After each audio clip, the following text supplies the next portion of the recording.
அருள்மிகு திரிபுர சுந்தரி உடனாய மருந்தீஸ்வர பெருமானுடைய திருவருளை முன்னிட்டு கொண்டு தேவாசிரிய மண்டபத்தில் விற்றிருக்கின்ற அடியார் பெருமக்களாகிய உங்கள் அனைவர் திருவடிகளையும் வணங்கிக் கொண்டு இன்றைய நாள் சிந்தனையை தொடங்குகின்றேன். தொடர்ந்து ஞான வேள்வி நிகழ்ந்து வருகின்ற போது இந்த ஞான வேள்வி நிகழ்ந்து வருகின்ற இந்த தேவாசிரிய மண்டபத்தில் தொடர்ந்து வள்ளல் பெருமானை அடிப்படையாக கொண்டு அருட்பெருஞ்சோதி அகவலை நாம் சிந்தித்து வருகின்றோம். அதிலே திருநிலை தனிவெளி சிவவெளி எனும் ஓர் அருள் வெளிப்பதி வளர் அருட்பெருஞ்சோதி என்ற அகவலை நாம் விரிவாக சிந்தித்து வருகின்றோம். அதிலே தொடர்ந்து அன்பர்கள் இன்னும் கொஞ்சம் அனுபவிக்க வேண்டும் என்பதாக நினைக்கிறார்கள். அந்த வகையில் அந்த திருநிலை தனிவெளி சிவவெளி எனும் ஓர் அருள் வெளிப்பதி வளர் அருட்பெருஞ்சோதி. வளர் அருட்பெருஞ்சோதி என்று ஏன் சொன்னார்? இது ஒரு அடிப்படை விளக்கம். கடவுளுக்கு என்ன வளர்ச்சி? அதாவது வளர் அருமுகச்சிவன் என்று பாம்பன் சுவாமிகள் சொல்லியிருக்கிறார் சண்முக கவசத்தில். இப்போ சண்முக கவசம் உங்களுக்கு தெரியும். இந்த வாரம் 121 வருஷம் ஆகுது அது பாடி.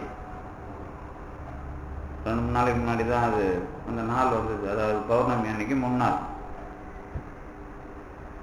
அது தெரியும் உங்களுக்கு. அண்டமாயாவணியாகிங்கிறது ஒரு பாராயண நூல் மட்டுமல்ல, அதுக்குள்ள ஒரு முழுமையான தெய்வ அனுபவத்துக்கு உரிய ஒரு பலர்ச்சியை நமக்கு அதில் வைக்கிறார். அதனால தான் அண்டமாய் அவனியாகி அறிவனா பொருளதாகி தொண்டர்கள் குருவுமாய். அதாவது அண்டம் அவனி, அதற்கு பிறகு அறிவனா பொருள், அதுக்கப்புறம் தொண்டர்கள் குரு, அதுக்கப்புறம் துகள் அரு தெய்வம். இப்படி ஒரு படிப்படியாக சொல்லி தென்திரள் சரவணத்தான் என்பதாக அது ஒரு முழுமையான கடவுள் பெயர் அடையாளத்திலே சொல்லி நமக்கு தொடங்குகிறார்.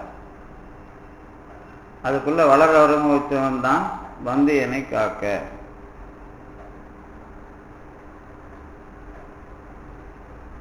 ஆறு முகம் என்று சொல்லுவதே 5 முகத்துக்கு பிறகு வளர்ந்து 6வது முகம்.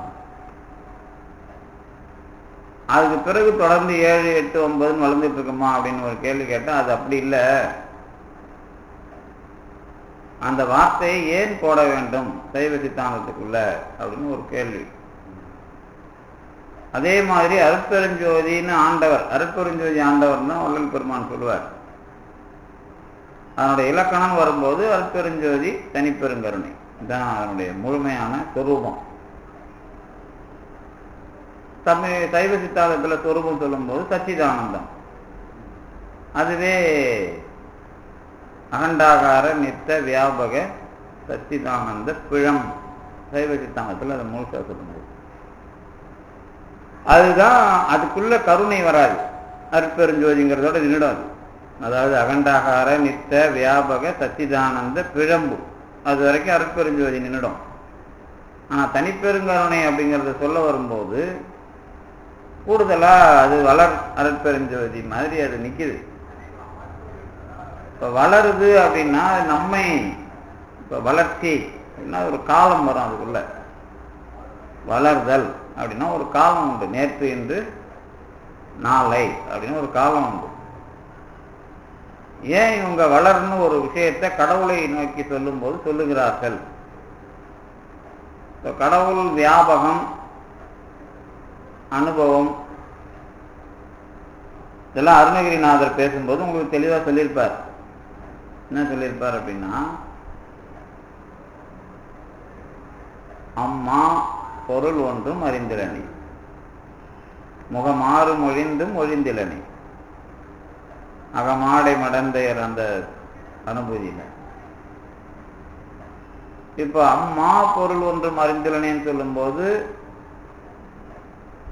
என்னை தாண்டி ஒன்றும் பார்க்கறதுக்கு ஒன்றும் இல்லை, அதை தாண்டி பார்க்கறதுக்குன்னு ஒண்ணு தனியா இல்லை. ஆமா, பொருள்னு ஒண்ணு இருக்குதுன்னா அது சண்முகம். ஆனா அதை நீங்க தனியா நின்று பாக்குற மாதிரி வராது, அனுபவம் வர்றப்போ. இப்ப பொருளாவது சண்முகம்னா கடவுள் மட்டும்தான் ஆயிடும். அப்ப சங்கரர் வந்து நின்றுவார்.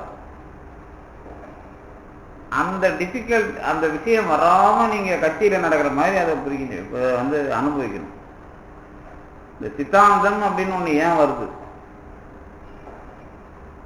அது அந்த மரபுல ஏன் கடவுள் வந்து நிக்கிறார்?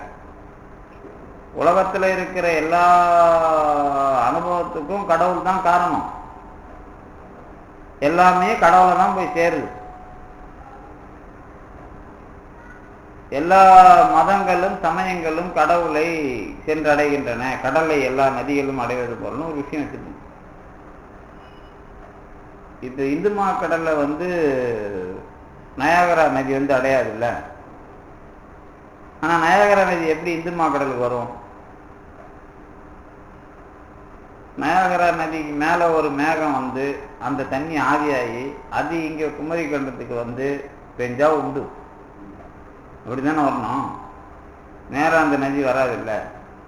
அப்படி இல்லை, அது அந்த ஊர் மழையில பெஞ்சு அதுக்கப்புறம் அது பக்கத்து ஊருக்கு போய் அது பக்கத்து இப்படி வர்றதுக்கு லேட் ஆகும். இது சும்மா எல்லா நதியும் வந்து கடல்ல போய் சேருது அப்படின்னா எப்படின்னா நேரா வந்து சேராது. இப்போ நீங்க இன்னொரு தத்துவத்துக்கு போனீங்கன்னா உங்களுக்கு அதுல என்ன புரிஞ்சுக்கிறீங்களோ அந்த தத்துவம் முடிவடைஞ்ச பிறகு அதுக்கு அடுத்த ஸ்டெப் என்ன புரிஞ்சுக்கணுமோ அந்த தத்துவத்துக்கு தான் உங்களுக்கு பிறப்பு கிடைக்கும். அதுக்கப்புறம் இன்னொரு பிறப்புன்னு பிறந்து சைவ சித்தாந்தத்துக்கு வந்துதான் கடவுளை அடையணும். அப்ப அந்த நதியும் கடவுளை தான் அடையுது, நேரம் அந்த பிறப்புலயே அடைய முடியாது. அப்படிதான் நீங்க என்ன பண்ண முடியும்னா, இந்த எல்லாமே கடவுளை போய் சேருதுங்கிறதுல பிரச்சனை இல்லை. ஆனா அப்பவே அதுலயே தான் அந்த விடை இருக்குதான்றதுதான் சிக்கல். சைவ சித்தாந்தம் அப்படிங்கிறத வச்சு ஒரு இந்த மாதிரி ஏன் அதுக்கு முக்கியத்துவம் அப்படிங்கிறத வச்சுதான் இந்த வள்ளல் அருட்பெருஞ்சோதியை நான் இன்னைக்கு முடிக்க போறேன். இப்ப சைவ சித்தாந்தத்தையும் வள்ளலார் வந்து என்ன பண்றாரு, புறங்கவிய சொல்லிச்சு. அதாவது சைவ சித்தாந்தம் நான் இது வரைக்கும் அதுல இருந்த, இப்ப நான் இதை தெளிவா சொல்றேன் அப்படின்னு அவர் சொல்றார். அது புறங்கவிய சொல்லுது, வெளிப்படையா இல்ல அதுல அப்படின்னு சொல்றார். ஆனா அதை என்ன பண்ணல, அவரு மறுக்கல. இப்ப மற்ற மதங்களை மறுப்பார். ஏன் சைவ சித்தாந்தத்தை மறுக்கலன்னு நான் சொல்ல வரேன் அப்படின்னா, திருஞான சம்பந்தர் உங்களுக்கு சைவ சித்தாந்தியா தான் தெரிகிறார். ஆனா திருஞான சம்பந்தர் எது இல்ல, வள்ளலாருக்கு விரோதியும் கிடையாது, வள்ளலாரால் மறுக்கப்படுகிறவரும் கிடையாது. அப்ப நீங்க எப்படி அனுபவிப்பீங்க அத? திருஞான சம்பந்தர் தான் வள்ளலார் தனக்கு குருன்னு சொல்றார். குருமா, அதாவது குருனா எனக்கு அவர் சொன்னதை தான் நான் அனுபவிக்கிறேன் அப்படின்னு அர்த்தம். யாரு? திருஞான சம்பந்தர் சொன்ன திருக்கடைக்காப்பு அனுபவம் தான் இந்த உலகத்துல சாட்சியாக இருக்கிற விஷயம் அப்படின்னு அவர் அது சொல்றார். அதே அனுபவத்தை தான் அவரு அதுக்கு முன்னாடியே அனுபவிக்கிறார். எதுக்கு முன்னாடி? சிதம்பர தரிசனம் அப்படிங்கிற விஷயமா அனுபவிக்கிறார். அதுக்கும் முன்னாடி கருவிருந்த காலத்திலேயே கடவுள் அவருக்கு உபதேசம் செய்கிறான் அப்படின்னு அனுபவிக்கிறார். இந்த மூணு ஒண்ணுதான் அப்படின்னா வள்ளலார் தன்னுடைய வாக்கு மூலமா கொடுத்திருக்கிறார். என்ன விஷயம் அப்படின்னு கேட்டீங்கன்னா, இப்ப தமிழ்நாட்டில் இருக்கிற இந்த கடவுளை அனுபவித்த அருளாளர்களுடைய வாக்கு மூலங்கள் தான் நீங்க திருமுறைன்னு படிக்கிறீங்க. இந்த கடவுளை அனுபவித்தவருடைய வாக்கு மூலங்கள் திருமுறை, அதுலதான் காரைக்கால் அம்மையார்ல இருந்து சேக்கிழார் பெரிய புராணம் வரைக்கும் கிடைக்கணும். அது போக அருணகிரிநாதரும் அதே வழியில தான் வர்றார், தாய்மானவரும் அதே வழியில தான் வர்றார். குமரகுருபரர், அப்புறம் வள்ளல் பெருமான், குமரகுருதாசர், இவங்க எல்லாருமே கடவுளை அனுபவிச்சு பாடுறாங்க.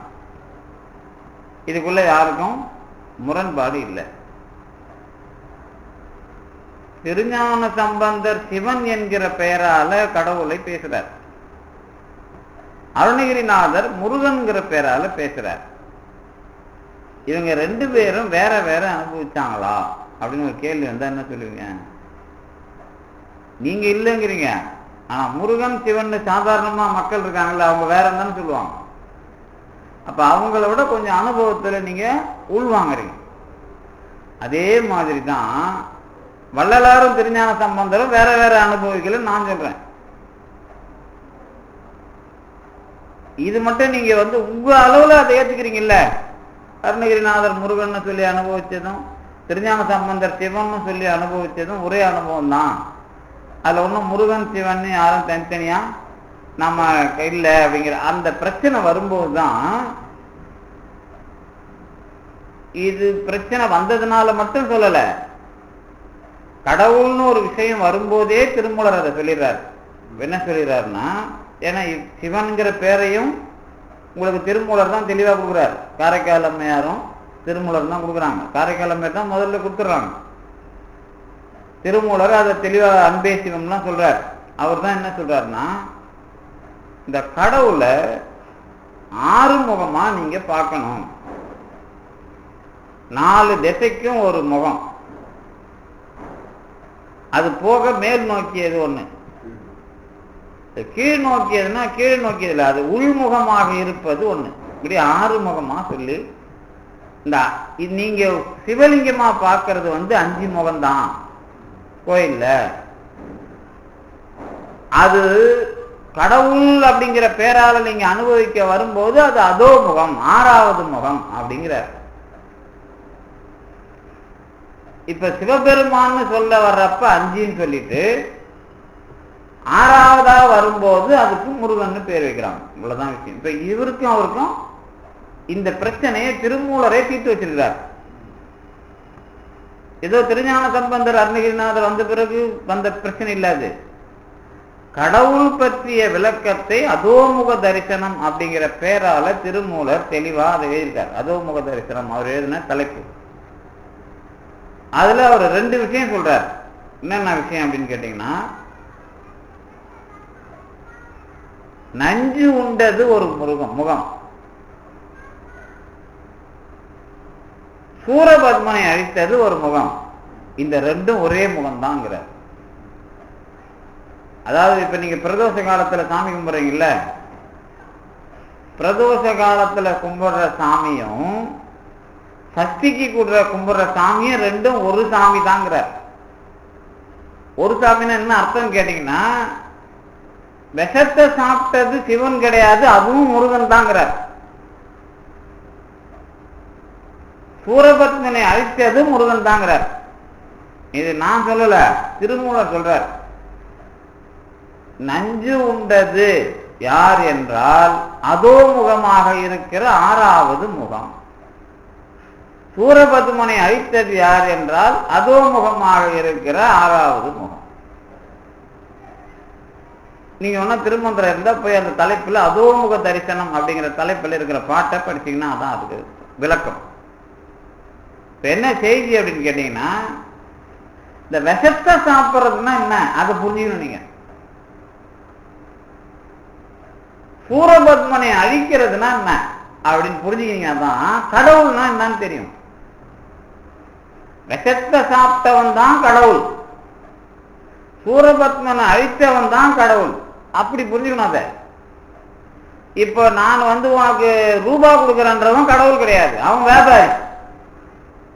வீடு கொடுக்குறவங்கிறான் கடவுள் கிடையாது, அவன் ஒரு வியாபாரி உங்களை பொறுத்த வரைக்கும். ஆனா உங்க விஷத்தை சாப்பிட்றவன் தான் கடவுள். நிறைய கடவுள் இருக்கிறான், வியாபாரம் பண்ற கடவுள் நிறைய இருக்குது. ஆனா உங்களுக்கு ஆணவம்னு ஒரு விஷம் இருக்குது, அதை சாப்பிட்றவன் தான் கடவுள். அந்த முதல் காலத்துல ஆணவத்தை சொல்லும் போது விஷம் சொன்னாங்க, அது நல்லா தெளிவா தெரியும் போது அது சூரபத்மன் சொன்னாங்க. சூரபத்மன்னாலும் ஆணவம் தான், விஷம்னாலும் ஆணவம் தான். இந்த சூரபத்மன் சொல்ற காலத்துக்கும் விஷம் சொன்ன காலத்துக்கும் இன்னும் வேறுபாடு, அதை மட்டும் தெரிஞ்சுக்கணும். ரெண்டும் கடவுள் அனுபவத்துக்கு உரிய விஷயம். இப்ப நாம இருக்கிறோம்ல, நம்ம வாழ்க்கைய நாம விடுதலை பெறணும் அப்படின்னு நினைக்கிறவங்க நான் எனதுங்கிறத ஜெயிச்சுட்டா விடுதலை பெற்றுடுவாங்க அப்படின்னு சொன்னா அது விஷம். ஆலகாலம் அல்லது ஆளாளம், ஆளாள சுந்தரனார் அப்படின்னு சொல்றீங்கல்ல. ஆமா, ஆளாள சுந்தரர்னா என்ன அப்படின்னா ஆலம் கூட்டல் ஆழம், அதான் ஆளாளம். ஆழம்னா விஷம், இன்னொரு ஆழம் அதுவும் விஷம். இந்த பார்க்கடல்ல பாம்ப கயிறா வச்சு மத்த என்னது கைலாயத்தை, அதாவது மேருமலையை மத்தா வச்சு பார்க்கடலை கடைஞ்சாங்கன்னு படிப்பீங்கல்ல. அதை கடையும் போது கடல்ல இருந்து ஒரு விஷம் வருது, பாம்பு வாயில இருந்து ஒரு விஷம் வருது. ஆழம் ஆழம், இது ஆளாளம். இதுதான் நாம என்னன்னு சொல்லுவோம்னா நான் என்று சொல்ற ஒரு விஷம், எனதுன்னு சொல்ற விஷயம். இந்த கடலை கடையிறதுனா என்ன அப்படின்னா பிறப்பு. இந்த பிறப்புல நீங்க வினைய வத்திக்கிட்டு வாழற வாழ்க்கை இருக்குல்ல, இதுதான் பார்க்கடலை கடையிற வரலாறு. இதுல உங்களுக்கு நான் எனது கத்திட்டு இதை கடவுள்கிட்ட ஒப்படைச்சிட்டீங்கன்னா நீங்க யாரு? அமுதம் பொழியும் உங்க உடம்புல. இதுதான் நஞ்சு உண்ட வரலாறு. இதுதான் நீங்க சாவா மருந்து. இது வரலாறு தான் சாவா கலையை பேசல. என்னைக்கு இந்த பார்க்கடல்ல பாம்பை வச்சு கடைஞ்சாங்களோ அன்னைக்கு பேசினது இந்த சாகா கலையை பத்தின ஆராய்ச்சி. அதுக்கும் முன்னாடி சாகா கலை எங்க இருந்து வந்ததுன்னா உப்புல வருது. உப்பு தான், உப்பு கண்டம் தான் உங்களுக்கு அழுக விடாம பண்ணுச்சு. மீன் எல்லாம் உப்பு கண்டத்துல தானே வச்சிருந்தீங்க. இந்த எகிப்து மம்மியெல்லாம் பார்த்தீங்கன்னா உப்பு கண்டத்துல வச்சுதான் இன்னமும் அதை பாதுகாத்து வச்சாங்க. குடல்ல மூளையை எடுத்துட்டு உப்பு சொறி வைப்பாங்க உள்ள. இந்த உப்பு கண்டுபிடிச்ச வரலாறும் நம்ம வரலாறு தான். இந்த பார்க்கடலை கடைஞ்ச வரலாறுல வர்ற பழைய விஷயம்தான் அது. அதுவே மரணம் இல்லாத அமுதம் அப்படிங்கிற விஷயமா வரும்போது இந்த ஒரு கருத்து அதுக்குள்ள இருக்குது. இப்போ இந்த நான் எனதுன்னு தத்துவமா அந்த வரலாறு பேசணும்ல. அப்ப ஆணவத்தை ஒழிக்கிறது பிறப்புல அப்படிங்கிற ஒரு விஷயம் மட்டும் அது கடவுள்கிட்ட கொடுத்தீங்கன்னா அந்த கடவுளுக்கு தான் பேர் ஆறுமுகமாக இருக்கிற கடவுள்னு அன்னைக்கே திருமூலர் சொல்லிட்டார். இப்ப நீங்க கும்பிடுறது பிரதோஷ காலத்துல யார கும்பிடுறீங்க? சோமசுந்தர பெருமான இடபாரூடரை கும்பிடுறீங்கல்ல, அது நம்மளால முடிஞ்ச வரைக்கும் கும்பிடுறது. வச்சா ஒரு விஷயம்தான், அதுல யாரு? ரெண்டு கொம்புக்கு நடுவுல நடராஜர் வரணும். இன்னும் ஆழமா வச்சீங்கன்னா சோமாஸ்கந்த முருகன் வரணும். இது எதுக்கு இதை சொல்றேன் அப்படின்னா, நான் எனது என்பதை ஒழித்த நஞ்சு உண்ட வரலாற்று விஷயம் உங்களுக்கு மூலக்கடவுளை நோக்கிய வரலாறு அல்லது முழுமையான கடவுளை நோக்கிய வரலாறு. நீங்க வச்சா இந்த சூரபத்மன், சிங்கமுகன், பானுகோபன் இவனுங்க தான் அண்ணன் தம்பி. இவனுங்களை ஒழிக்கிறது தான் எது? கந்தபுராணம் அல்லது சஷ்டி. இந்த சிங்கமுகன்கிறது வினை, சூரபத்மன்கிறது ஆணவம். அதுதான் அது ஒண்ணு சேவலாகிறான், மரமாகறான் இல்ல மாமரமா, அதை குழந்த உடனே ஒண்ணு சேவல் மயிலாவதுல ரெண்டு உயிர் எங்கிருந்து வரும்? ஒரு உயிர் தானே அவன். அதுதான் யான் எனதுங்கிற ஆணவம். சிங்கமுகம்னா என்னன்னா நேரா பார்க்கும் போதே பின்னாடியும் பார்க்கும், அதான் வினை. நீங்க செய்யற வினை ஆகாமியமாகவும் மாறும். பானுகோபன்கிறவன் மாயை உடம்பு, அவன் மாறிடுவான். நீங்க ஒழுங்கா இருந்தீங்கன்னா அது மாறும், உங்க வழிக்கு வரும். இந்த ஆணவம், கண்மம், மாயை இந்த மூணா வச்சு பேசி கடவுளை அனுபவிச்சதுதான் சூரபத்மன் வரலாறு. அப்ப இந்த வரலாறுல கடவுளை நீங்க பாக்குறீங்கன்னா யார் சொத்து? இது கடவுள் சொந்தம். இதுல கடவுள்ங்கிற பேர்ல நீங்க அனுபவிக்கிறதே இந்த வரலாறுல தான். மற்றதெல்லாம் துணை வரலாறு. மற்றது வந்து யமனை உதைத்தது, மன்மதனை எரித்தது, இதெல்லாம் என்ன வரலாறு? முழு வரலாறு கிடையாது. இதெல்லாம் சின்ன சின்ன விஷயம். இப்ப மன்மதனை உதைக்கிறாருன்னா என்ன அர்த்தம்?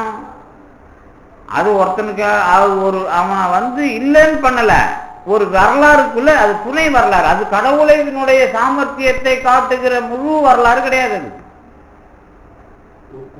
ஆமா, அதுக்குள்ள என்ன வரும் அப்படின்னா, இப்ப சாகாம இருக்கிற ஒருத்தன் போனா அவனுக்கு அருள் பண்ணார்னா மார்க்கண்டேயனுக்கு அருளினார் அப்படின்னு வரும், அவ்வளவுதான். அதுல யமனை உதைத்தார், அப்புறம் யானை தோலை உரித்தார், அப்புறம் பித்தாடுனார் வந்தார். இதெல்லாம் பிரச்சனைக்கு வந்தது. மொத்தமா இருக்கிற பிரச்சனையை பத்தி பேசி கடவுளை பத்தி பேசினதுதான் நஞ்சு உண்ட வரலாறும் சூரபதுமனை அழித்த வரலாறு. இப்ப இந்த கடவுள் தான் நீங்க கடவுள்ங்கிற பேரால சொல்லணும். அத சிவன் வந்தப்ப மக்களுக்கு வினைய ஒழிக்கிறது அப்படிங்கிற விஷயம் எல்லாம் பேசியாச்சு. மொத்தமா அவங்க எல்லாத்தையும் ஒழிச்சு கடவுளுங்கிறத பத்தியே பேசணும்.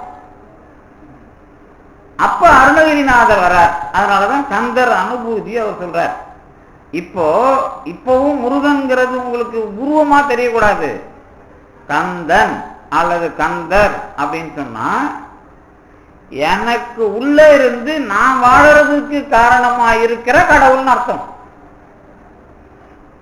கந்துனா அதெல்லாம் நீங்க கட்டணும். எத முளைக்குச்சின்னு சொல்லுவாங்க கிராமத்துல, மாட்டை கட்டுறதுக்கு வீழ்த்தும் போகாம இருக்கிறது கட்டுறாங்கல்ல, ஒரு குச்சி வச்சு அடிக்கிறீங்கல்ல, அந்த கழுத்தை வச்சுதானே சுத்தணும். அதுக்கு பேர் கந்துன்னு பேர். நம்ம போய் நாம அதுல கட்டணும். அதுல கட்டிட்டீங்கன்னா அது என்ன பண்ணும்? உங்களை காப்பாற்றும். ஏற்கனவே காப்பாத்திக்கிட்டு இருக்குது, ஆனா நீங்க தெரிஞ்சு போய் அதுல உங்களை ஒப்படைக்கணும். இந்த விஷயமா வர்ற கடவுளுக்கு பேரு கந்துன்னு பேர், அவ்வளவுதான். இத வேதத்துல கார்த்திகேயன் அப்படிங்கிற பேரால வச்சிருக்கிறாங்க, குமாரன் அப்படிங்கிற பேர்ல எழுதிக்கிறாங்க. ஏன் எழுதுனாங்க? முருகன் சிவபெருமானுக்கு அடுத்து நீங்க கடவுள்னு பேசணும்னா குமாரன் அவர். அது அவரோட பொண்டாட்டிக்கு பிறந்த புள்ள அப்படிங்கிற மாதிரி இல்ல, சிவன்கிறதுக்கு அப்புறம் யாருப்பா அப்படின்னு அர்த்தம். அதாவது கடவுள்ங்கிறத இதுக்கப்புறம் தாண்டி இன்னொரு கடவுளை நம்ம பேசல. இது முருகனுக்கு இன்னொரு பையனை காணும், பேரனை சிவபெருமானுக்கு பேரனை நாம வைக்கல. அதுக்கு என்ன அர்த்தம் அப்படின்னா, அந்த முழு விஷயத்துக்குள்ள ஒரு அடையாளத்தை காமிச்சாச்சு, முடிஞ்சு போச்சு. அதுக்குள்ள நீங்க உங்க மாதிரியான அது மாதிரி தொடர்ச்சிக்குள்ள நீங்க கடவுளை பேரு அது வளருது அப்படின்னு சொல்றது இல்ல. முடிஞ்சுதா? சரி, இந்த 6 விஷயமாக இருக்கிற முழுமையான கடவுளை பேசிட்டு அதை ஏன் வளர் அருமுகச்சிவன் சொன்னாங்க அப்படிங்கிறதுக்கு மட்டும் ஒரு தெளிவான விஷயத்தை நீ சொல்றேன். இது போன வாரம் சொன்னதுதான் தத்துவமா இருக்கிற ஒரு பிரச்சனை. தத்துவ பிரச்சனை என்ன அப்படின்னு கேட்டீங்கன்னா, போன வாரம் சொன்னதை உங்களுக்கு எளிமையா புரிஞ்சுக்கிறதுக்கு சொல்றேன். இந்த உலகத்துல நாமெல்லாம் வாழறோம் அப்படிங்கிறது எதை வச்சு சொல்றோம்? நாமெல்லாம் வாழறோம் அப்படிங்கிறது எதை வச்சு சொல்றோம்? எதை வச்சு சொல்றோம்னா வாயை வச்சு சொல்றோம்ன்றீங்களா? நாமெல்லாம் வாழறோம் அப்படிங்கிறத நம்ம உடம்ப வச்சு சொல்றோம், அதானே? உடம்ப வச்சுக்கிட்டு தான் ஆடாத ஆட்டம்லாம் ஆடுறோம், அதுக்கப்புறம் முடியலங்கிறோம். இந்த வாழுகிறேன், வாழ்கின்றாய் வாழாத நெஞ்சமே அப்படிங்கிறார்ல, நீ வாழல ஆனா வாழறன்னு சொல்லிட்டு இருக்கிற அப்படிங்கிறார். இன்னும் வாழாப்பத்துனே எழுதினார் மாணிக்க வாசகர். ஒரு 10 பாட்டு அதுக்குன்னே இருக்கார், வாழாப்பத்து அப்படின்னு இருக்கார். இதுல என்ன விஷயம் அப்படின்னு கேட்டீங்கன்னா, நானும் அதுவும் போட்டி போட்டுட்டு இருக்கிறோம். என்ன அது மடக்குது, நான் அதை மடக்கிறேன். எனக்கு நீ உதவி செய்யணும், அதை நான் சொல்றேன். அது சொல்லுது உன்னால என்ன நான் கெட்டு போறேன், நான் நினைக்கிறதெல்லாம் நீ செய்ய மாட்டேன்னு அது நினைக்குது. இது நினைக்கிறதெல்லாம் நான் செஞ்சா நீயே போயிடுவ. உங்களுக்கு அந்த விஷயம் புரியுதா? என்ன நான் சொல்லணும்ட்டு, உடம்பு உயிருக்கு வேணும்.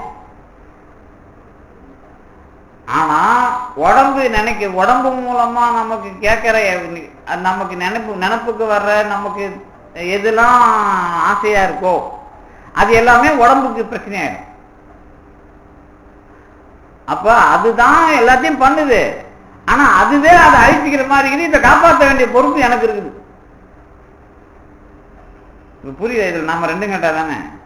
இதனாலதான் என்ன பண்ணா சாங்கிய தத்துவம், சாங்கியன்னு ஒரு தத்துவம், கபிலர்னு ஒருத்தர் அதுக்கு ஆசிரியர், உயிருக்கு இன்ப துன்பமே கிடையாதுப்பா, இந்த உடம்புல இருந்துட்டு அது அவஸ்தைப்படுது, உடம்ப விட்டு போனா அது நல்லா தெளிவாயிடும் அப்படிங்கிறான். உடம்பு தான் அதுக்கு பிரச்சனையேங்கிறான். உயிரை கடவுளை ஏற்றுக்க மாட்டான்.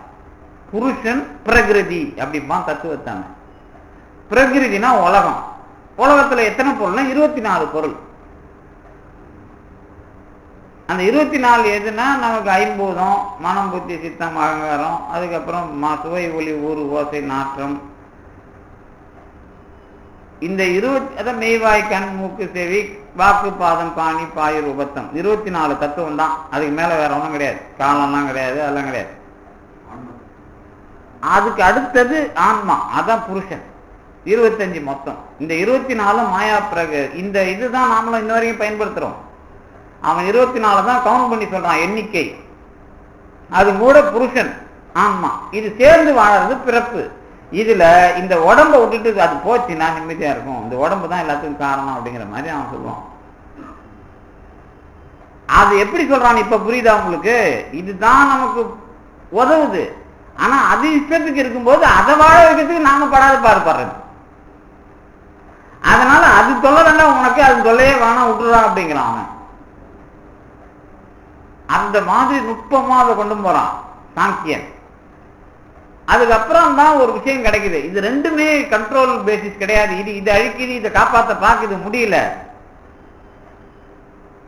நாம இதுல இருந்து பிரியறதுன்னா என்னன்னு கேட்டீங்கன்னா அதுக்கான முறை தான் யோகம் அப்படின்னு சொல்றாங்க. யோகம்னா முதல்ல கடவுள் கிடையாது, இந்த உடம்புல இருந்து ஆன்மா விலகி இருக்கிறது தான் யோகம்.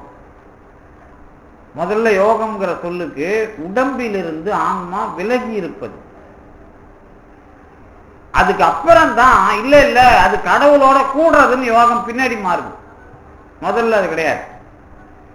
கடவுளை கண்டு சொன்ன பிறகுதான் அந்த விஷயம் நடக்குது. முதல்ல சொல்லல. சாங்கியனுக்கு அடுத்து வர்ற யோகி அதை சொல்லல. இந்த கடவுள்னு ஒருத்தர், இந்த ரெண்டு பேருக்கும் நடுவுல யாருமே எஜமானன் கிடையாது. உடம்பு கேட்கறதெல்லாம் உயிர் செஞ்சுட்டா உடம்பு இல்லாம போயிடும். உடம்பு இல்லைன்னா உயிருங்கிறது தெரியாமலே போயிடும். இது இதை எடுக்கல, அது அதை எடுக்கல, ரெண்டு பேருமே சண்டை போட்டுட்டு இருக்காங்க. இந்த ரெண்டு பேருக்கு எஜமான் யாருன்னு சொல்ல முடியாது. அதான் குருடும் குருட்டாட்டம் ஆடுதுன்னார் திருமூலர். இந்த ரெண்டு பேருக்கும் எஜமான் ஒருத்தன் கடவுள். அதை சொல்லும் போதுதான் இப்ப கடவுள் அப்படிங்கிறதுக்குள்ள இந்த வரலாறு கடவுள்னு ஒரு ஆள் வேணும்னு சொல்லிட்டோம். ஆனா நடுவுல ரெண்டு விஷயம் நடக்குது நாட்டுல. என்ன நடக்குதுன்னா பௌத்தம்னு ஒண்ணு வருது. புத்தர் பண்றாருல, அது என்ன பண்ணுது அப்படின்னு கேட்டீங்கன்னா, அவர் புத்தர் ஆன்மாவையும் ஏத்துக்கல, கடவுளையும் ஏத்துக்கல. இந்த பிறப்புக்கு ஆசைதான் காரணம். 12 வகையாவது பிறப்பு சுழலுது அப்படிங்கிறது ஆற சக்கரம் எல்லாம் வச்சிருக்காங்கல்ல. அதை எப்படி சொல்லுவாங்க அப்படின்னா, விறகு நெருப்பு கொளுத்தி விட்டா, விறகுல நெருப்பு வச்சு விட்டா அது எரிஞ்சிட்டே இருக்கும்ல. அதுக்கப்புறம் யாரும் எரிய வைக்க வேண்டியது இல்லைல்ல, காற்றுல சேர்ந்து அது எரிஞ்சிட்டே இருக்கும். அந்த மாதிரி இந்த இயற்கையில பூதங்கள் எது, நிலம், நீர், தீ, வளி, இது எல்லாம் சேர்ந்து ஒரு இயற்கை மாற்றம் நடந்துட்டே இருக்குது. அதை யாரும் தனியா கடவுளும் தேவையில்லை, அதுக்குள்ள ஆன்மாவும் கிடையாது. அதுக்குள்ள நீங்க அனுபவிக்கிறதுனால உங்களை உயிர்னு சொல்லிக்கிறீங்க, கடவுள்னு ஒண்ணு கிடையாதுங்கிறத தெளிவா புத்தர் சொல்றாரு. அப்பதான் ஆசையில இருந்து வந்துட்டீங்கன்னா உனக்கு பிரச்சனை இல்லை அப்படிங்கிறத சொல்லிதான் அவர் தியானம் இந்த முறைகள்லாம் கொடுக்குறாரு. கடவுள் இல்லைன்னு அவர் சொல்லிட்டார்ல. இப்ப சங்கரர் எப்படி வர்றாருன்னா, சங்கரருக்கு பேர் பிரச்சன்ன பௌத்தர். ஆதிசங்கரருக்கு பேரு பிரச்சன்ன பௌத்தர். அப்படின்னா புத்தரோட மறுவடிவம் மாதிரி அவருக்கு. அவர் என்ன பண்றாரு அப்படின்னா, உங்களுக்கு ஒரு அடிப்படையே சொல்றேன்னு, சங்கரருடைய கொள்கைக்கு பிம்ப பிரதிபிம்பவாதம் பேர். பிரதிபிம்பவாதம். கடவுள் மட்டும்தான் உண்மை, மற்ற எதுவும் உண்மை கிடையாது. ஆன்மான்னு ஒண்ணு கிடையாது, உலகம்னு ஒண்ணு கிடையாது. கடவுளுங்கிற ஒரே பொருள், அது பேர் மோனிசம், ஏகான்மவாதம், ஒருமை கொள்கை இப்படின்னா சொல்லுவோம். அவர் அதை எங்கிருந்து எடுக்கிறார் அப்படின்னா, ஏகம் ஏவ அத்விதீயம் அப்படின்னு ஒரு மகா வாக்கியம் உபதேசத்துல வர்றது. கடவுள் ஒருவரே, வேறு அதுக்கு மேல இல்ல அப்படிங்கலாம் அவருக்கு அதுக்கு விளக்கம் கொடுக்குறார். கொடுத்துட்டு இப்ப நான் இருக்கிறேன்ல, கடவுள் மட்டும்தான் உண்மைன்னு சொல்றேன் எப்படின்னு அவங்க கேட்கிறாங்க. அதுக்கு என்ன சொல்றாரு, மேல சூரியன் மட்டும்தான் உண்மை, கீழே குளத்துல பார்த்தாலும் சூரியன் தெரியுது, கண்ணாடியில பார்த்தாலும் தெரியுது, குடத்துல பார்த்தாலும் தெரியுது, எந்த கிணத்துல பார்த்தாலும் தெரியுது, எல்லா இடத்துலயும் சூரியன் தெரியுது இல்ல. ஆனா இருக்கிறது ஒரு சூரியன் தானே. அந்த மாதிரி நீங்க எல்லாம் தெரியுறீங்க, ஆனா நீங்க உண்மை கிடையாது. அதுக்கப்புறம் அது தெரியுத உண்மை இல்லைங்க. ஆமா, ரோட்ல போறல்ல, தண்ணி இருக்கிற மாதிரி ரோட்ல தெரியுது இல்ல, நீ கிட்ட போனா தண்ணி இல்ல இல்ல, காணல் நீர், அந்த மாதிரி அதெல்லாம் இருக்கிற மாதிரி தெரியுதுப்பா, அதெல்லாம் இல்லப்பா அப்படிங்கிற. அதுக்கப்புறம் என்ன சொல்லுவார்னா, நீங்க பார்க்கிற ஒண்ணு இருக்கிற மாதிரி தெரியறதுக்கு மித்தை காரணம், அதுதான் காரணம். அது எங்க இருந்து வருது அப்படின்னு கேட்பான். ஓ, கடவுளுக்கு அயலா அது ஏதாவது ஒண்ணு இருக்குதா அப்படின்னு கேட்பான். அப்பதான் அவர் சொல்லுவாரு, சிலந்தி பூச்சி பாக்குறல்ல, அது வலை பின்னது இல்ல, அது வெளியில இருந்து சாமான்லாம் எடுத்துன்னு வராது, குருவி கூடு கட்டுற மாதிரி. அது வாயிலிருந்தே ஒரு நுர உமிழ் நீர் வரும், அதுலயே வலை பின்னிக்கும், அதுலயே அது இருக்கும், அவசப்படும். அந்த மாதிரி கடவுள் அவருக்குள்ளேயே மாயை ஒண்ணு இருக்குது, அதுதான் ஜீவனா தெரியுது. முதல்ல அவர் என்ன சொல்லுவாருன்னா, கடவுள் அப்படின்னு ஒரு பொருள் இருக்குது இல்ல, அதுக்கு பேரு பிரம்மம். அது சிலந்தி வாயில உமிழ்நீர் மாதிரி அதுக்குள்ளேயே ஒரு விஷயம் வந்து அது ஈஸ்வரனா ஒரு படிக்கு இறங்கி வரும். அதுக்குள்ள இன்னும் அந்த மாயை பிரகிருதியாகி இப்ப நம்ம உடம்புல வாழற ஜீவனா இருக்கும்.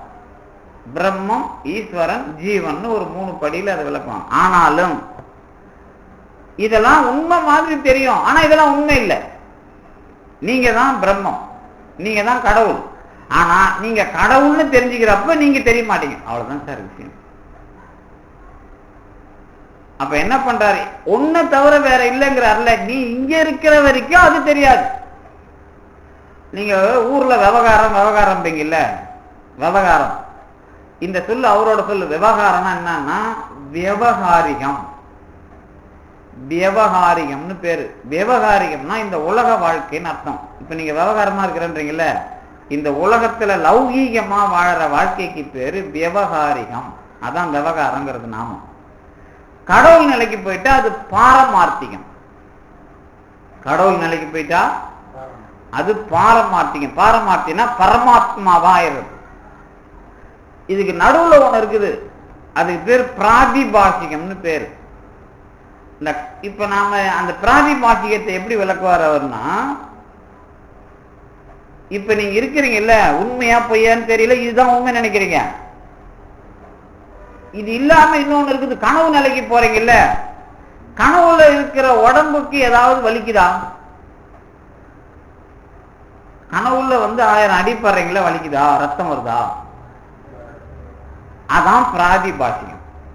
அந்த மாதிரி தான் கடவுளுங்கிறாரு. நீங்க இங்க அடி வாங்க, உங்களுக்கு அந்த மாதிரி ஒரு நிலை வரும் அப்படிம்பாரு. அதனாலதான் அவரு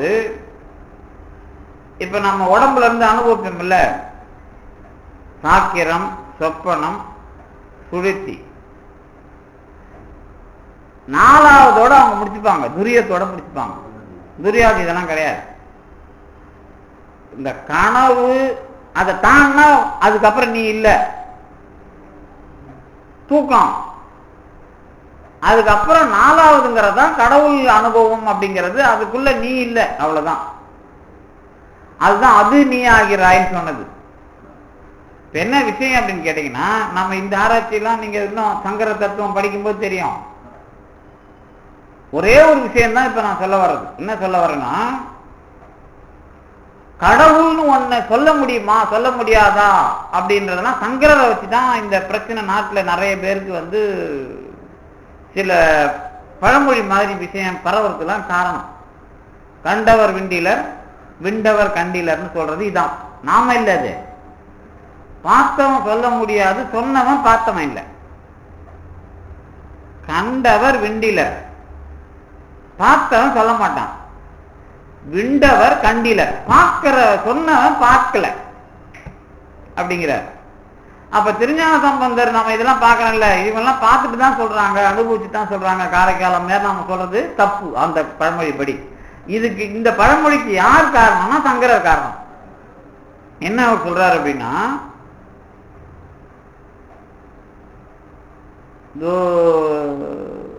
கடவுள்னு ஒண்ணுதான், ஒரு பொருள் தான் சொல்றோம்ல. நீங்க இதுவா இருக்கிற வரைக்கும் கடவுள் தெரியாதுன்னு சொல்றோம்ல. கடவுள்னு ஒண்ணு ஆயிட்ட பிறகு வேற ஒண்ணும் அதை தாண்டி கிடையாது.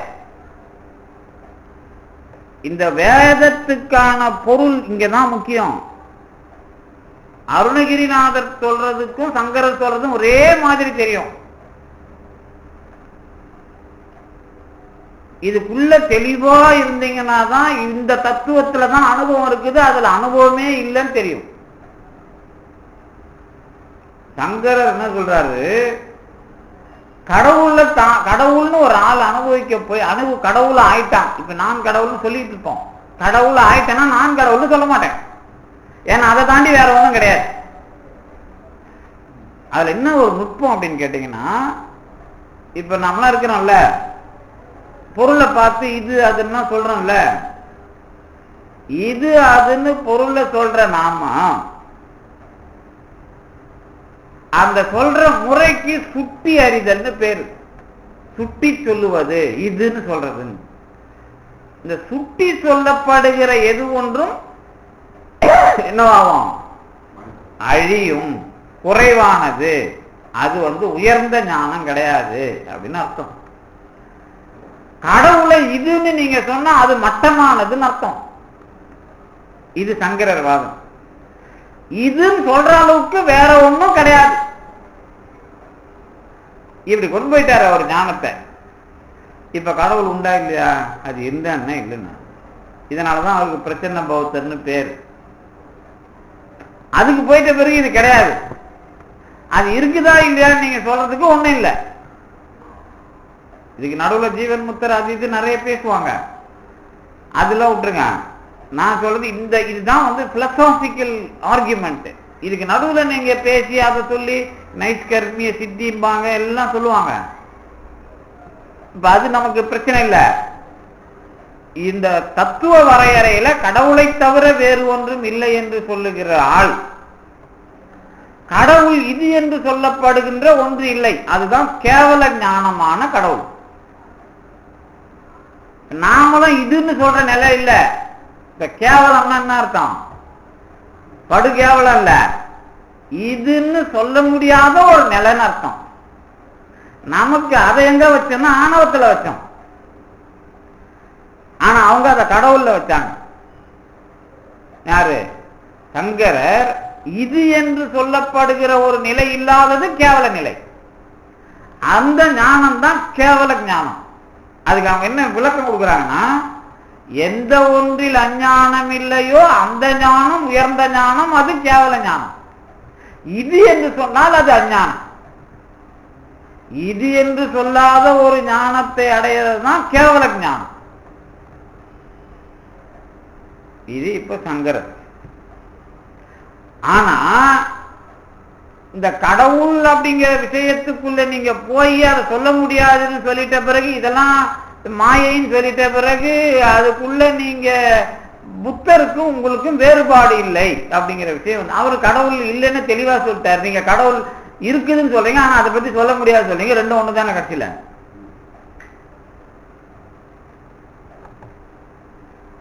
இதுக்கு நடுவுல இன்னொரு ஆர்குமெண்ட் உண்டு. அதுக்குள்ள அவர் சொன்னது, சங்கரர் சொன்னது. அவங்க நம்மளை பார்த்து கேட்கிற கேள்வி. 1906 ஒரு மாநாடு சைவ சித்தாந்த பெருமன்றத்துக்கு முதல் மகா சமாஜ்ங்கிற பேர்ல சைவ சித்தாந்த பெருமன்றம் தொடங்குறாங்க. தொடங்கும் போது 1905 தொடங்குறாங்க. 1906 சிதம்பரத்துல மாநாடு நடக்குது. அந்த மாநாட்டில் இலங்கையிலிருந்து சேர் ராமநாதன் தலைமை வைக்கிறார். அந்த மாநாட்டில் இந்த மாதிரி ஒரு கேள்வி எழுப்பியிருக்கிறாங்க. நீங்க ஆணவத்தை எப்படி ஒத்துக்கிறீங்க, அதுக்கு பதில் சொல்லுங்க அப்படின்னு சைவ சித்தாந்தி கேட்கும்போது இது அப்புறம் பேசிக்கலான்றார் அவரு. ஏன்னா அவங்கள ஒரு கேள்வி நாம கேட்போம், எந்த மாதிரி நீ கடவுளை இப்படி சொல்றியே, கடவுளை எப்படி ஒத்துக்கிறதுன்னு கேட்க வரும்போது தான் அவங்க நீங்க மட்டும் எங்க ஆணவத்தை ஏற்றுக்கிறீங்க அப்படின்னு அவங்க ஒரு கேள்வி கேட்பாங்க. எதுக்கு இதை சொல்ல வரேன்னா, பதில் அன்னைக்கு சொல்ல முடியாம இருக்கலாம், நாம அதை சொல்ல முடியாம இல்ல. இந்த சங்கரர் பண்ண விஷயத்துல சொல்ல முடியாதுன்னு இன்னொரு விஷயம் சொல்றாரு. இப்ப நாம ஆணவம் எப்படி ஆன்மாவுக்கு வந்ததுன்னு கேள்வி கேட்டா சொல்ல முடியாதுன்னு சொல்லுவோம். ஆனா ஆணவம் இருக்குது, ஏன் வந்ததுன்னு சொல்ல முடியாதுன்னு சொல்லணும்னா அது கேள்வியே கிடையாது. ஏன் கேள்வி கிடையாது அப்படின்னா அதுக்கு பதில் இருக்குது. சில விஷயத்தை நீங்க கேட்டீங்கன்னா இது ஒரு கேள்வியே இல்லப்பா, இதை போய் கேள்வியா கேட்கிறான்றீங்களா, அந்த மாதிரி ஒரு கேள்வி அது. அதை நான் நம்ம சைவ சித்தாந்தம் பேசும்போது பேசுறேன். இப்ப பேச வந்தது என்ன அப்படின்னா, இந்த வெளியில போற ஒருத்தன் ஒரு கயிறு கிடக்குது அல்லது சிப்பி கிடக்குது, முத்து இப்பி கிளிஞ்சல். இந்த கிளிஞ்சலை பார்த்து ரூபான்னு நினைக்கிறான்ல, வெள்ளி நினைக்கிறான்ல, சோடா பாட்டில் மூடியை பார்த்து ₹1 நினைக்கிற மாதிரி. அப்புறம் கயிறை பார்த்து பாம்பு நினைச்சு எகிறது, சோடா பாட்டில் மூடியை எடுக்கிறது. இதெல்லாம் அது பொருள் சொல்லி தானே எடுக்கிறோம். இந்த பாம்பு தெரிஞ்சுதான் பயந்து ஓடினான். அது ₹1 நினைச்சுதான் எடுத்தான். ஆனா தொட்டா பேப்பர், பேப்பர் தான் முடிவாச்சு. ஆனா ₹1 அதுல தெரிஞ்சுது. ₹1 பாம்பு அதே மாதிரி தெரியுது. அப்ப என்ன சொல்லுவோம், மறுக்கப்பட்டதனால் கயிறு உண்மை, பார்க்கப்பட்டதனால் பாம்பு உண்மை. சரி, ரெண்டுல எது ஒண்ணு சொல்லணும்? ஏன்னா கடவுள் ஒண்ணுன்னு தானே சொன்ன நீ. இப்ப பிராதிபாசிகம் பாரமார்த்திகம் விவகாரம் சொன்ன இந்த உலகம் பொய், கடவுள் உண்மை. ஆனா ரெண்ட பார்த்துட்டேன், நான் பாம்பையும் பார்த்துட்டேன் கயிறையும் பார்த்துட்டேன், எதிரா உண்மைன்னு கேட்டா சொல்ல முடியாதுன்னு சங்கரர்.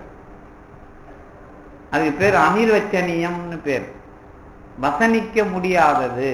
அது கியாதிவாதம் பேர் அந்த வாதத்துக்கு. அனிர்வச்சனிய கியாதி அப்படிம்பாங்க. அதுவே ராமானுஜர் சொல்லும்போது அதை மீள பார்க்கறது. ஏற்கனவே பாம்பை பார்த்திருப்பான், அப்படி இல்லைன்னா பாம்பு அதில் பார்க்க முடியாதுல்ல. பாம்பே தெரியாதுன்னு கயிறு பாம்பா தெரியுமா? தெரியாது இல்ல. அப்ப எனக்கு ஏற்கனவே அனுபவமான ஒன்று இங்கே அது பொருளா இல்லாம போயிருக்கலாம். அதனாலதான் நாம என்ன பண்ணோம்னா அதை மீள பார்த்தல் சொல்லும்போது அபிநவ அந்நியத்தியாதி அப்படின்னு அதை நம்ம அதுக்குள்ள இருந்து பேசுவோம். அதுக்குள்ள நம்ம பேச மாட்டோம், அதுக்கு வேற ஒரு காரணம் இருக்குது. என்ன அப்படின்னு கேட்டா, அந்த பாம்பா கயிறானா, கயிறு தான் கடைசியா முடிவாச்சுங்கிறத பத்தி பிரச்சனை இல்லை. ஆனா பாம்புங்கிற ஒண்ணு உண்டா இல்லையா? இங்க இல்லப்பா, அது எங்கேயோ இருக்குது இல்ல. அப்ப ரெண்டுல ஒண்ணு சொல்லுன்னு நீ கடவுளை பத்தி சொன்ன இல்ல, உலகம் போய் கடவுள் தான் உண்மைன்னு சொன்ன இல்ல, தெளிவா சொல்லுன்னு கேட்கிறப்ப அது சொல்ல முடியாது பாப்பா அப்படின்னாரு. ஏன்னா அங்க போனாதான் அது தெரியும், இங்க இருந்தா இது அக்கறைக்கு இக்கரை பச்சை மாதிரி கிடையாது. அங்க போனா இந்த கரை பச்சையா தெரியும், இங்க இருந்தா அந்த கரை பச்சையா தெரியும், அது மாதிரி இல்ல. இது ரெண்டுமே கிடையாது, ஒண்ணுதான் அவர் வாதம். இதுதான் சங்கரர் வாதத்தினுடைய மையம். இப்ப அது இருக்குதா இல்லையானே சொல்ல முடியாதுன்னு போயிடுச்சு. அதை தவிர வேற ஒண்ணு இல்ல அப்படின்னு வேத வாக்கியெல்லாம் வருது பாருங்க. எது இந்த தகராலய ரகசிய அனுபவத்தை கூட அதை தவிர வேற ஒண்ணு இல்லைங்கிறது சங்கரர் இப்படி எடுத்துக்கிட்டார். ஆராய்ச்சி மூளை நல்லா வேலை செய்யுது. ஆனா அனுபவத்துல வரும்போது திருஞான சம்பந்தர் அதை என்ன சொல்றாரு அப்படிங்கிறத அருணகிரிநாதர் தெளிவா சொல்றாரு. நான் போய் அந்த பொருளோட கலந்து இருக்கும்போது நான் போய் தெரிஞ்சுக்கிற மாதிரி ஒரு விஷயமா அது கிடையாதுன்னு அர்த்தம். அதுதான் நான் போன வாரம் சொன்னது. இருமையின் ஒருமையும் ஒருமையின் பெருமையும். இதுதான் திருஞான சம்பந்தர் அறிவித்தது. ஓருருவாயினை மாநாங்காரத்து ஈரியல்பாய் ஒரு விண்முதல் பூதலம் ஒன்றிய இரு சுடர் உம்பர்கள் பிறவும் படைத்து அழித்து அழிப்ப மும்மூர்த்திகளாயினை. அதுல நான்மறை ஆரங்கம் கற்ற, அதாவது 4 வேதத்தையும் வச்சுக்கிட்டு முறையாக வேள்வி செய்கிற விஷயத்தை பேசிட்டு வேதத்தின் முடிவாக வருகிற விஷயம் என்ன என்றால் இருமையின் ஒருமையும் ஒருமையின் பெருமையும். இதுதான் கழுமல முதுபதி கவுனியன் கட்டுரை. கழுமல முதுபதி கவுனியன் அறியும். அணையத்தன்மையை ஆதலின் நின்னை நினைய வல்லவர் இல்லை நீள்நிலத்தை அப்படின்னு ஒரு முடிவு கொடுக்குறாரு. அதாவது இவங்க என்ன பண்ணிட்டாங்க, நம்ம பெரிய புராணம் மட்டும் இல்ல, இந்த திருஞான சம்பந்தரை புரிஞ்சுக்கணும் தமிழ்நாட்டுக்காரங்க. அவங்க அப்பா பாட்டு கேட்டாரு, டெய்லி நான் பாடிட்டு இருக்கிறேனப்பா, எனக்கு ஏதாவது ஒரு வழி பண்ணப்பா அப்படின்னா இவர் உடனே பாட்டு. அது உண்மைதான். ஆனா அது மட்டும் இல்லைங்க, வரலாறு எப்படி சுருங்குதுன்னு பாருங்க.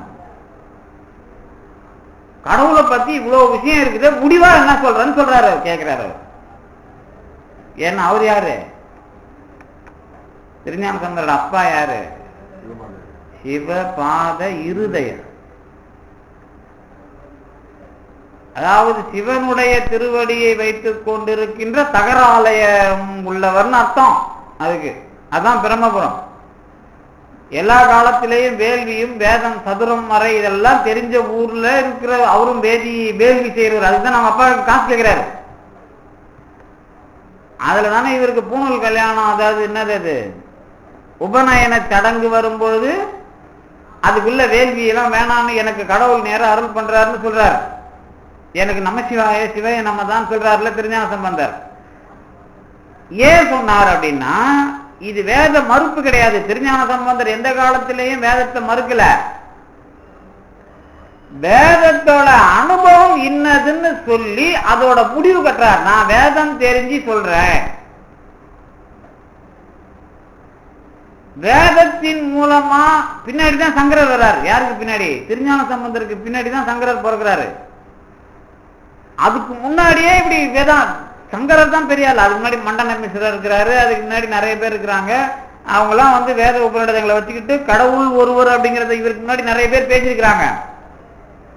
இந்த வேதத்தின் மூலமா அனுபவத்தை மறுக்காதீர்கள், 2 பேரும் கலந்து அனுபவிக்கிற விஷயம் அப்படிங்கிற விஷயத்தை வேதத்துக்கான அனுபவ முடிவா இந்த உலகம் அனுபவிக்க வேண்டும்ங்கிற விஷயத்தை சொன்னது திருஞான சம்பந்தருடைய திருஎழுகூற்று இருக்கு. அதனாலதான் அணைய தன்மையை ஆதலின், இப்படி உன்னை அனுபவிக்கிறோம் என்று சொல்லுவதற்கு அந்த முறையில் வராவிட்டால் வேற எல்லாம் பொய், அது இல்லை அப்படின்னு அர்த்தம். திருஎழுகூற்று இருக்கையில வர்றது இருமையின் ஒருமையும் ஒருமையின் பெருமையும். கழுமல முதுபதி கவுனியன் கட்டுரை. கழுமல முதுபதி கவுனியன் அறியும் அணைய தன்மையை ஆதலின். அதாவது இருமையின் ஒருமையும் ஒருமையின் பெருமையும், இதான் கட்டுரை. இது எனக்கு தெரியும், நான் சொல்றேன். யார்கிட்ட சொல்றாரு? கடவுள்கிட்ட சொல்றாரு. அணைய தன்மையை ஆதலின் நின்னை, இதை தவிர நினைய வல்லவர் இல்லை நீள்நிலத்தை, இதை தவிர உன்னை அடையலான்னு நினைக்கிறதுக்கு வேற வழியே இல்லை இந்த உலகத்துல அப்படிங்கிறத கடவுள் சாட்சியாக சொல்லுகிறார். அப்ப வேதத்தை அனுபவிக்கிறதுக்கு அனுபவ ரீதியாக இந்த உலகத்துக்கு வந்த குருவாக நமக்கு திருஞான சம்பந்தர் ஒரு விஸ்வரூபம் எடுக்கிறார். இது ஏதோ தமிழ்ல பாடுறதுக்காக வந்தார் நினைக்காதீங்க. இந்த உலகத்திற்கு வேதத்தின் மூலமாக விசாரிக்கப்பட்ட கடவுள் ஆராய்ச்சியை அதனுடைய அனுபவ முடிவாக இன்னது என்று சொல்ல வந்த ஒரு தலைமை குருவாக திருஞான சம்பந்தருடைய விஷயம் நமக்கு அந்த திருஎழுகூற்று இருக்கை மூலமா தெரிய வரும். அதை விட்டு போட்டு இவர் ஏதோ ஒரு சின்ன விஷயத்துக்கு வந்தாரு, அவங்க அப்பாவுக்கு சாப்பாட்டுக்கு கேட்டாரு அப்படின்ற மாதிரி அந்த கதையை நாம ஆக்கி அவரை ஓரம் கட்டி கொண்டாந்து தமிழ்நாட்டில் மட்டும் ஒரு இடத்த கொடுத்து நிக்க வச்சிட்டோம். அவருடைய அனுபவம் இந்தியா அல்லது வேதத்துக்கான முடிவை சொன்ன அனுபவம். இதுதான் திருஞான சம்பந்தர். இந்த திருஞான சம்பந்தர் சொன்ன அந்த இருமையும் ஒருமையும் அப்படிங்கிறத தெளிவா, இதுதான் திருஞான சம்பந்தர் சொன்னது, இதுதான் முடிவான அனுபவங்கிறத அனுபவிச்சதுனாலதான் அருணகிரிநாதர் திருஞான சம்பந்தர் யாருன்னு சொல்றாருன்னா முருகனே அவரா வந்தான் அப்படிங்கிறார். ஏன் சொல்லணும்? அத இந்த ரெண்டுக்கும் வேறுபாடு இல்லாத ஒரு விஷயமா சொல்றார். கடவுளினுடைய அனுபவமே கடவுளாக வந்ததுன்னு அர்த்தம். எந்த கடவுளை அனுபவிச்சாரோ அதுக்கும் இவருக்கும் வித்தியாசம் இல்லைங்கிறது அது. இது வேற அது வேறதான். இருமையின் ஒருமை தான். அது அந்த வார்த்தையை வச்சே அவர் அடிக்கிறார். எந்த வார்த்தையை வச்சு அருணகிரிநாதர் அடிக்கிறாரு? இதுவே அது. ஆனா ரெண்டும் ஒண்ணு இல்லை. நான் இருப்பேன், கடவுளே வேலை செய்யறார், அதனால சொல்றது அந்த வார்த்தை. அப்ப சிவனுடைய அவதாரம் சொல்ல வேண்டிய அவசியம் கிடையாது. பெரிய கடவுள் அனுபவமா சொல்லும் போது அந்த கடவுளை தான் சுட்டணும். அதுதான் வளர் அருமுக சிவன். அதுதான் வளர் அருட்பெருஞ்சோதியா வள்ளலாரால அடையாளம் கட்டப்படுது. இப்போ அதை எப்படி புரிஞ்சுக்கிறீங்க? அந்த இருமையின் ஒருமையும் ஒருமையின் பெருமையும் அப்படிங்கிறது அப்படின்னு கேட்டீங்கன்னா அதுக்கு தான் நாம பேர் கொடுக்குறோம். சங்கரர் என்ன பண்ணாரு? ஏகம் ஏவ அத்விதீயம்ங்கிற சொல்ல எடுத்துக்கிட்டு தான் இதை பேசுறாரு. ஒண்ணுதான், இரண்டு இல்லாததுன்னார். அந்த இரண்டு இல்லாததுக்கு அவர் மூளையை பிசைஞ்சு அர்த்தம் சொன்னாரு. ஆனா அனுபவ ரீதியாக திருஞான சம்பந்தர் சொன்னது தானாய் வேறாய் உடன் ஆனான். திருவிழிமேலில் வேதங்கள் வழிபட்ட இடம், வேதம் அடைச்ச இடம் வேதாரண்யம். இதை பேசிக்கிட்டு வேதாரண்யம் போய் கடவுளை அனுபவிக்கிறதுக்கு வேதம் என்கிற காட்டை இருட்டை ஒளிமயமாக ஆக்கிற விஷயம்தான் கதவு திறந்தது. அதனாலதான் வள்ளலார் திருக்கதவும் திறவாயோன்னார். அவர் எதுவும் திருமறைக்காடு திறக்கிறது இல்லாது, கடவுளை அனுபவிக்கிற தடையை திறக்கிறது. அது கதவு இல்லாது. அதாவது அந்த ஆராய்ச்சியை பேசி அனுபவம் இல்லாத முட்டி வைக்கிறது. அதனாலதான் வேத ஆரண்யம். வேதத்துக்குள்ள இல்லாது, அது ஒரு காடு. அதுக்குள்ள நீ போய் சேர முடியாது, உன்னால அனுபவிக்க முடியாது. அதை எப்ப நாடாக்கி எப்ப நீ வாழ முடியும்? அதை அனுபவிக்க வச்சவர் திருஞான சம்பந்தன் அர்த்தம். அதுக்கு அவர் முன்னிலேயே தான் திருஞான சம்பந்தர் வேலை செய்யறார். ஏன்னா மற்ற சமயம் அதுக்கு இன்னொரு எதிர்ப்பான சமயம் இருக்குது, சமணம். அப்ப ரெண்டு பேரும் வேதத்தை ஒத்துக்கொள்ளாத சமயம் ரீதியாக திருநாவுக்கரசரும் வேதத்தை ஒத்துக்கொண்ட திருஞான சம்பந்தருமாக சேர்ந்து கடவுளை அனுபவிக்க இந்த உலகத்துக்கு ஒரு வழியை அமைத்து தருகிறார்கள். அதுதான் திருக்கதவம் திறந்து மறுபடியும் தொடர்ந்து வழிபாட்டுக்கு உரியதா மாத்துறது.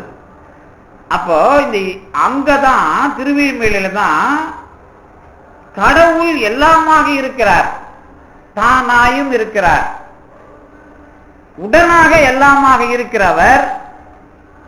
அதுக்குள்ள அதுக்கான உரிமையை கொடுத்துட்டு தான் வேற ஆளாவே இருக்கிறார், தான் தனியா இருக்கிறார். அதுக்குள்ள இருந்து தான் அதை ஆதிக்கம் பண்ணாம இருக்கிறார்.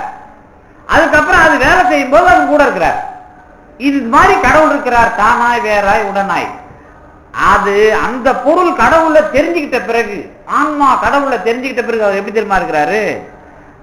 அத நான் எப்படி இருந்தேனோ, கடவுள்ங்கிற ஒரு ஆள் எப்படி இருக்கிறானோ அதனுடைய முழுமையில ஆன்மாவுக்கு உரிமை தரும்.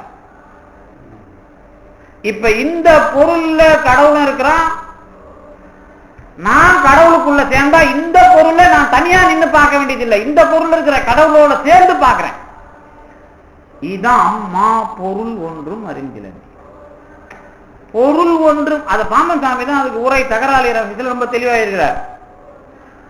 அதை தாண்டி நாம இருந்து பார்க்கிற மாதிரி இல்ல, அதுக்குள்ளேயே இருந்து அதிலேயே கடவுள் நிலையில இருந்து பார்க்கிறோம். அதான் இருமையின் ஒருமையினார் திருஞான சம்பந்தர். ரெண்டும் சேர்ந்து ஒன்னாயிடுதுன்னா ரெண்டாவே இருக்கிற ஒண்ணுன்னு அர்த்தம். ஒரே வட்டம் தான், அதுக்குள்ள ரெண்டும் இருக்குது. இந்த பொருள்ல இப்ப எது இருக்குதுன்னா இறைவனும் இருக்கிறான், இந்த மஞ்சளும் இருக்கும், இந்த சாமந்தியம் இருக்கும். இப்ப நான் கடவுளோட சேர்ந்த நான் இதுக்குள்ள இருந்தே நான் இதை பார்ப்பேன். நான் தனியா வச்சு பார்க்க மாட்டேன். ஏன்னா கடவுளோட நான் கலந்துருக்கிறதுனால இதை வச்சு பார்ப்பேன். இந்த பெரிய அனுபவம் தான் விரிவாக வள்ளல் பெருமானால் விளக்கப்படுகிறது. இதுக்கு முன்னாடி திருஞான சம்பந்தர் சொல்லியிருக்கிறார். ஆனால் அது எது அன்றைக்கு நம்மால் விளங்கிக் கொள்ளப்பட முடியாத அளவுக்கு சொல்லப்பட்டது. புரிய வைக்காம இல்ல, அன்னைக்கு நமக்கு இருந்த விவரத்தோட நிலவரம் வேற. வள்ளலார் வருகிற காலத்தில் அவ்வளவு வளர்ச்சி ஆன்மீக அனுபவத்துக்குள்ள நமக்கு தொட்டு காட்டப்பட்டு விட்டது. அப்ப விரிவான விளக்கம் வரும்போது இவர் சொல்றார், இதுல இந்த கடவுளை இது என்று சொல்லுகிற விஷயமா இல்லாத அம்மா பொருள் அனுபவமும் உண்டு. கடவுள் என்பது இது என்ற நிலையை கடந்த ஒரு பொருளாக உண்டு என்பதை சொல்றதுக்கு தான் வளரறுமுக சிவன் வளர் அருட்பெருஞ்சோதி. அவர் சொன்னார்ல, இதுன்னு சொல்லிட்டு அது கேவலம், அது அழிஞ்சிரும், அது உயர்ந்தது கிடையாதுன்னு. இது நீ சொல்ற மாதிரி இல்லாம அனுபவத்துக்கு உரியதோடு மட்டும் இல்ல, இது என்ற எல்லைக்குள் இல்லாத ஒரு பரம்பொருளாக இருப்பதுங்கிறத சொல்றதுக்கு தான் வளர் அருமுக சிவம் வளர் அருட்பெருஞ்சோதின்னு அடிக்குது. அப்ப அந்த தத்துவ விஷயங்களை எல்லாம் தூக்கி வச்சு எவ்வளவு மேல ஒரு இது இந்த பாரம்பரியத்துக்குள்ள ஆன்மா, கடவுள், ஆணவம், கண்மம், மாயைன்னு சொன்ன இந்த வரலாற்று பின்புலத்துலதான் தத்துவ உண்மையும் கடவுளை அனுபவிக்கிற வெற்றியும் உண்டுங்கிற விஷயம்தான் இதுக்குள்ள இருக்கிற பாரம்பரியம். அதனாலதான் திருநிலை தனிவெளிங்கிறதையும் சொல்றார், சிவவெளிங்கிறதையும் சொல்றார். இதுக்கு மேல கடவுள் விஷயமா வரும்போது அருள் வெளிப்பதி எனும் ஓர் அருள் வெளிப்பதி எனும் வளர் அருட்பெருஞ்சோதி அப்படின்னு சொல்றார். அப்ப நீங்க என்ன பண்ணணும், இப்ப இவ்வளவு பெரிய வரலாற்றுக்குள்ள இவ்வளவு தத்துவங்களை எல்லாம் தாண்டி சித்தாந்தம் சொன்னதுக்குள்ள அது புறங்கதிய தத்துவமா மாத்தாம அருளாளர் பின்னணியில் அதை நமக்கு விளக்கி அதுக்குள்ள கடவுள்ங்கிறதுக்குள்ள தத்துவ குறை இல்லாம சங்கரர் முட்டு தகர்க்கப்படுகிற மாதிரி இது என்று சொல்லப்படுகிற அஞ்ஞான விஷயமாக இல்லாமல் அது ஞான விஷயமாக வளர் பெருஞ்சோதியாக இருக்குதுங்கிறத சொல்ற வெளியாதான் இந்த ஓர் அருள் வெளிப்பதி வளர் அருட்பெருஞ்சோதி, ஓர் அருள் வெளிப்பதி வளர் அருட்பெருஞ்சோதிங்கிறத நீங்க அனுபவிக்க வேண்டும் என்பதை சொல்லி அடுத்த வாரம் மேல இது மூணையும் நாம தொகுத்து அதுக்கப்புறம் அடுத்த தகவலுக்கு போக வாய்ப்பு உண்டு என்பதை சொல்லி இந்த அளவிற்கு தந்து நிறுத்திய திருவருளுக்கும் குருவர்களுக்கும் நன்றி.